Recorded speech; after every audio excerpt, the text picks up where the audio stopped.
Hi guys, I know I've been gone for a really long time, but I'll get the reasons in another video. But on today's video, I'm actually going to talk about Cuba, more specifically Varadero, but we're going to focus on everything. So I'm going to talk to you guys. I basically went, I think it's been a week or 2 weeks ago, hence the tan. I went to Cuba and it was my first time actually traveling alone, in the sense that when I get to the destination there's nobody greeting me. I'm actually alone. So it was an all-inclusive 7 days, and yeah, I'm gonna try to make this video really quick and to the point. I'm gonna talk to you about my journey and what I learned as a girl traveling alone and the do's and don'ts kind of thing. So let's get right into it. So first thing first, pack medication. That's my first tip to everybody. Pack medication. When I got there, unfortunately, Cuba doesn't have the most amazing food, and so they don't have much things. Like, they don't have any sauces. Their food is really bland. Like, when I mean bland is like they have salt, barely any salt. I got sick my first few days there. I had traveler's diarrhea, then I had upset stomachs, and it wasn't going too well for me. So I would definitely recommend packing some Gravel, which is medication for drowsiness and that. So Gravel, Tylenol, Advil, so ibuprofen for headaches or muscle pain, Imodium for diarrhea, because I wish I had that. Tip number 2 is to pack snacks. Just like I was referring to before, depending on the resort you're gonna stay, there's gonna be food, and some of it might be really good food, but I mean, at the end of the day, the resort I stayed at was the Iberostar Bella Vista. I'll be doing a separate video, a review on the resort, with clips and everything. But so pack snacks, because at nighttime, when the buffet closes, you might get hungry, or because the food was so shit, the only thing I had packed was chocolate chip cookies, and you got sick of eating chocolate chip cookies. So I wish I had bought chips and candies and maybe granola bars or nuts. They don't even have nuts there. So pack snacks. If I were to redo this trip again, I would have my checked baggage with all my clothing and necessities, and I would have a carry-on with just food in it. So that's my tip number 2. Make friends. It was really hard for me the first day I got there. I'm in general, people know this about me, my friends and family, I'm a pretty outgoing person. I make an effort to go out of the way and try to speak to people, but I do have a very shy introvert side to me.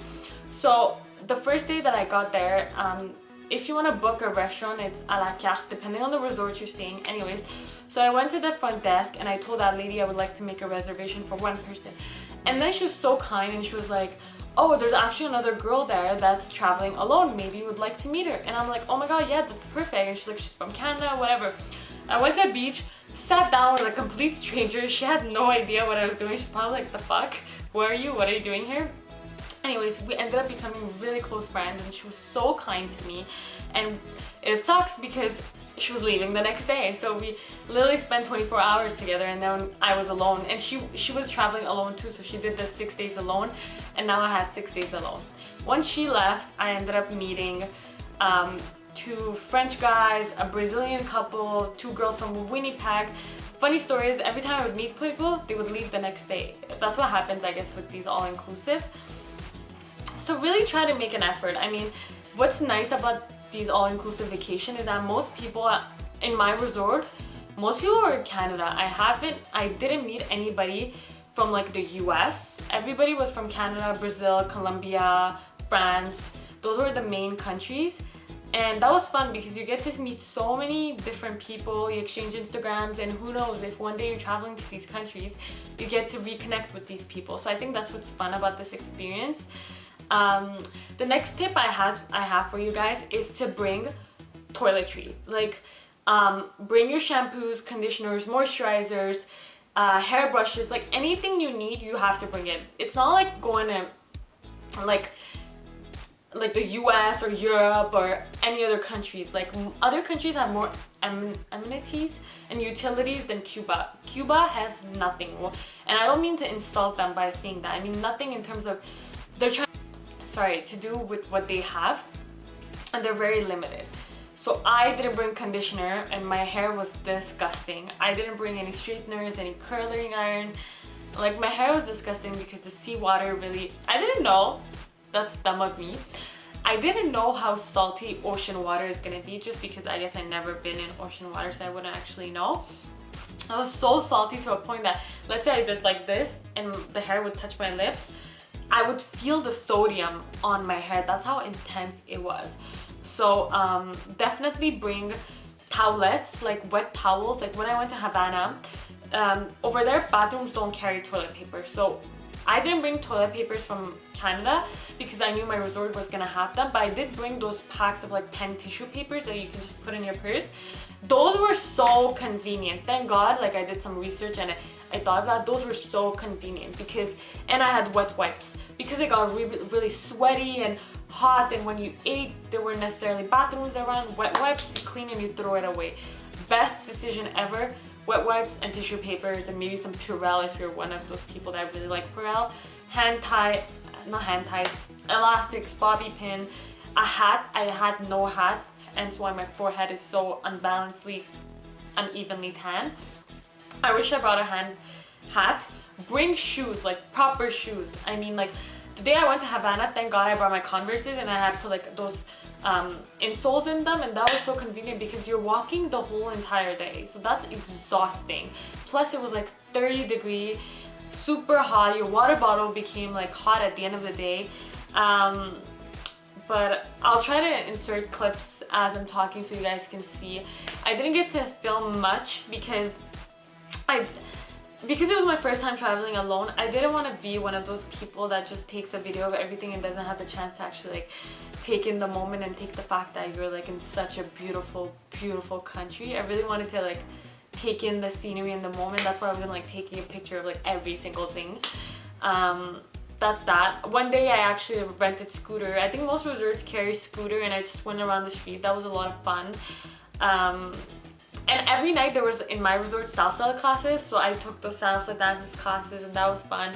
But I'll talk about the resort and all the other options in the next video. Cuba is super safe.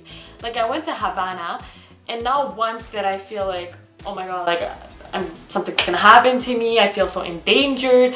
Not one alone is bring a tripod. Like I had a tripod that I'm gonna insert somewhere with the Bluetooth remote that I had got from like Amazon for I think like $20, and that came in hand.